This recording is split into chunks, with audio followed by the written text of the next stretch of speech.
Hello, I am back, my fellow followers. Well, I'm not sure if I have very many followers, but hello those who are still following. I am back. As you know, I am just a guy trying to make the best what if on YouTube that I can. And I would also like to give an announcement before I start part 9 on what if. Carrie from the Stephen King book Carrie met Andrew Detmer from the 2012 found footage movie Chronicle. I would actually like to say that the videos, the first 3 videos, are not a coincidence because I noticed that I did my first 3 with Fillmore and 9, and then the other 3 are regular Filmora, and now I am using Power Director as my new editing source. But that is actually the thing. I'm going to be sticking with that. I'm not going to do some 3 different types of video thing. Those were all just an accident.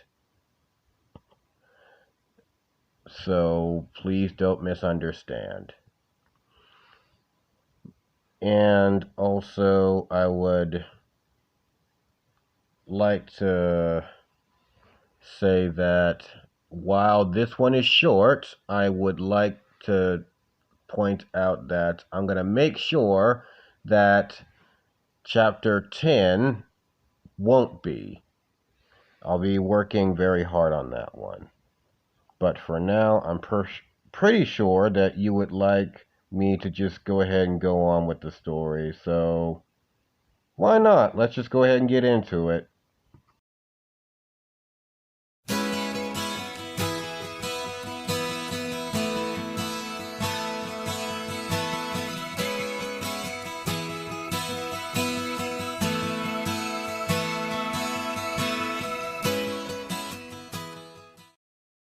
Ch. 9 Blessing in disguise.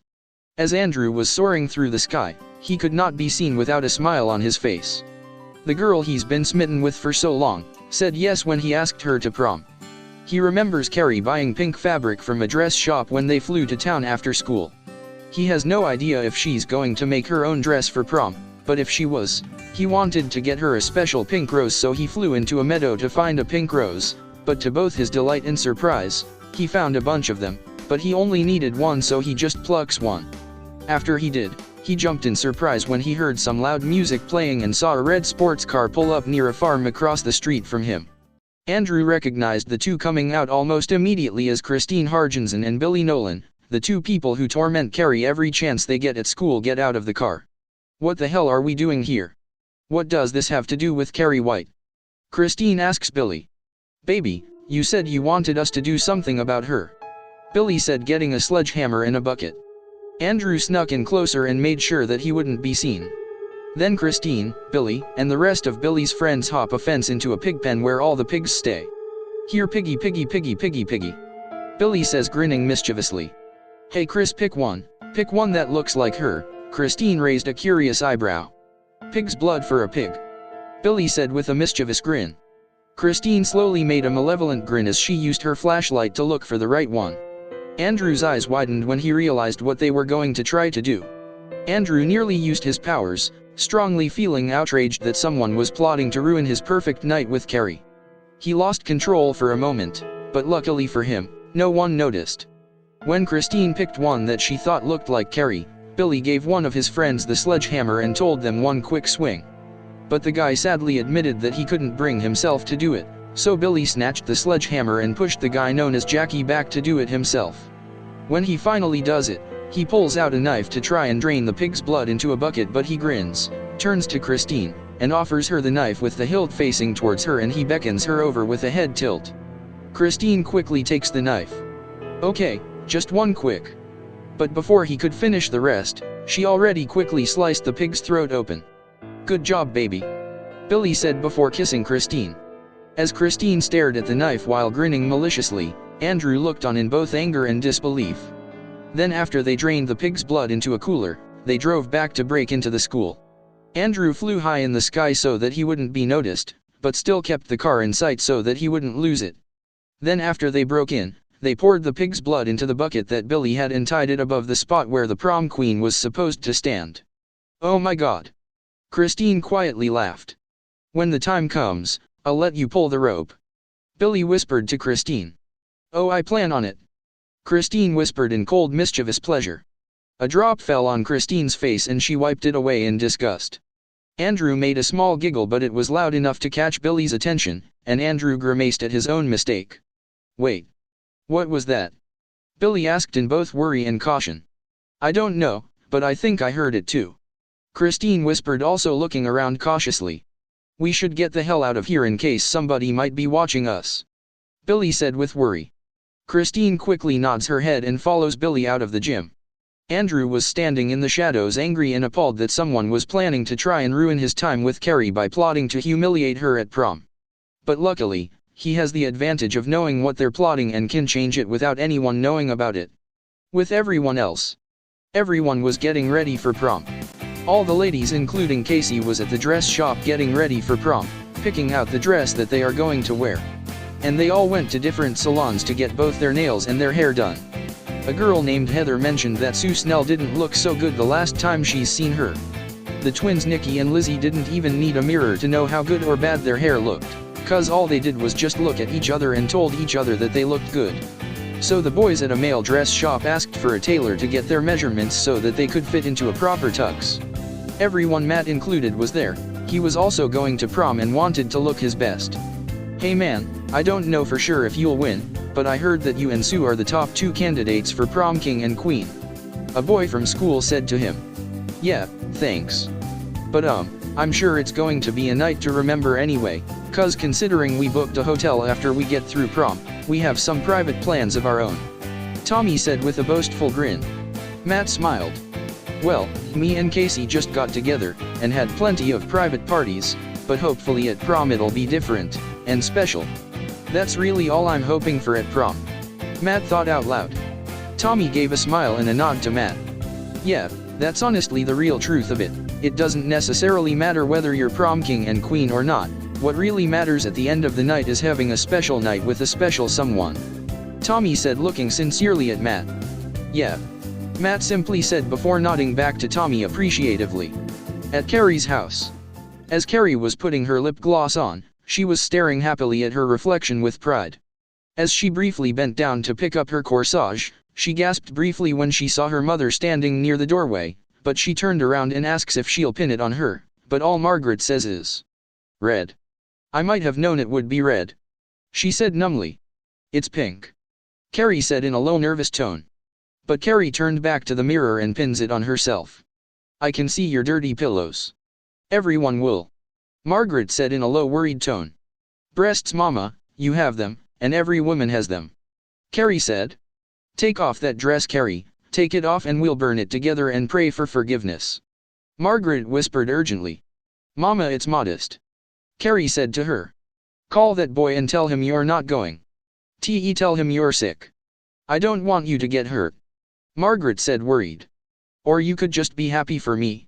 Carrie quickly says back. Margaret gives a sad stony expression and shook her head no. Carrie quickly walks over to her window to see if anyone was there. He's not coming, it's a trick, same as always. Margaret said. He's gonna come, he's not like everyone else at school, mama, he's gonna come. Carrie said. Mainly to herself, they're gonna laugh at you, they're all gonna laugh at you. Margaret kept saying in a frantic, pleading manner. Mama, stop it. I'm nervous enough as it is. Carrie says in a low anxious tone. Carrie heard a noise outside and quickly went back to her window to go check it out, then to her delight, she saw Andrew walking up to the house. Carrie smiled and was about to go downstairs, to greet Andrew, but Margaret kept whispering repent. Repent. No mama, it's gonna be okay. Carrie says back. No repent. It's not too late. Margaret said. Mama, don't ruin this for me. Carrie said, walking to a stand next to her bed to get a small purse with a long strap and put it on her shoulder and a pink scarf that goes with her pink dress. If it'll make you feel any better about this, I'll be home early. Carrie said to Margaret. I'm gonna have to tell that boy the truth. That your father took me and you were born of sin. Margaret said in a last effort to stop Carrie. You will say nothing, Mama. Carrie said quickly while going downstairs. Andrew approached their porch. And from that sin, was born another. The worst sin. A man or a woman who is a witch among you is to be put to death. You are to stone them. Margaret said. But Carrie put up her hand to stop her mother with her telekinesis. I'm warning you, Mama. Carrie said in an almost pleading manner. The devil's hand. Margaret whispered. Carrie made a sorrowful expression as she said to her mother. Please don't make me do this. Outside, Andrew was walking up the stairs of the porch. There will be a judgment, Carrie, as Jezebel fell from the tower, you too. As Carrie raised her other hand, Margaret's lips clamped shut in a muffle. Then Carrie pushed Margaret in the same closet she always threw Carrie in. Then she swiped her hand and the door slammed shut and quickly locked. You won't be able to say another word till I'm gone. Carrie said. Carrie slowly walked to the door and ran a hand on the crack on the door. She made a small sad grin and whispered that she was sorry. Then her mother started banging on the door again, and making muffled grunts as she was struggling to get out. Carrie wrapped on her pink scarf-like shawl on her shoulders and gestured her hand to a portable radio of a man singing Amazing Grace, and she turned it all the way up so that Andrew wouldn't be able to hear all of the banging noises that her mother was making. Andrew was patiently waiting with his hands in his pockets. Then when Carrie stepped out in her pink prom dress, Andrew's breath was instantly taken away. Carrie smiled timid at the handsomely dressed Andrew. Hi. Carrie simply said to Andrew. Hi. Andrew said back. Do I look okay? Carrie asked. You look amazingly beautiful. Andrew said with a light pink blush on his cheeks. Carrie looked down and grinned timidly while blushing. Then as they checked for any onlookers, they gently stepped off the porch and took to the sky. End of chapter 9. Well, part 9, I guess, but still, I apologize for this one coming out so late. I still had some work to do on chapter 10 and job hunting as well. But I promise when chapter 10 comes, I will do my best to make it enjoyable, and I have plans for the epilogue as well. So, until next time,